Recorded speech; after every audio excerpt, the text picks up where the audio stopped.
ناظرین آپ کو تازہ ترین اپڈیٹ سے آگاہ کرتے چلیں۔ طوفانی بارشوں نے ضلع چکوال میں تباہی مچا دی۔ مزید تفصیلات سے آگاہ کریں ہمارے نمائندے اظہر عباس۔ جی اظہر عباس، تفصیلات سے آگاہ کیجیے گا۔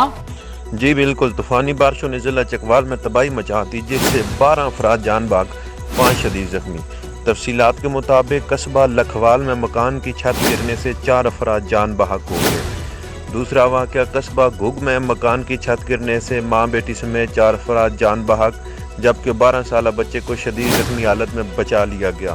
اور تیسرا حادثہ قصبہ بکھاری کلاں بکھاری خرد میں ہوا، جہاں پر چھت گرنے سے محمد مبشر کی 26 سالہ بیوی جان بحق، جبکہ اس کے 2 چھوٹے بیٹوں کو زندہ بچا لیا گیا۔ تلگانگ شہر میں مکان کی چھت گرنے سے 50 سالہ غلام علی اور اس کا 10 سالہ بھتیجا ملبے تلے دب کر جان بحق ہو گئے، جبکہ ایک زخمی ہو گیا۔ ضلع چکوال کے زیادہ اکثریتی دیہات ندی نالوں کے ارد گرد آباد ہیں اور اس حالیہ بارش سے لوگوں کا کروڑوں کا نقصان ہوا ہے۔ ضلع چکوال میں تباہی پھیلا دی، ندی نالوں میں طغیانی آ گئی، منی ڈیم بھر چکے ہیں، لوگوں کے گھروں میں بارشی پانی گھس گیا، جس سے لاکھوں کا نقصان ہو رہا ہے۔ انتظامیہ اپنے طور پر ہر وقت الرٹ ہے اور کسی بھی ناگہانی صورتحال سے نمٹنے کے لیے ہمہ وقت تیار ہے۔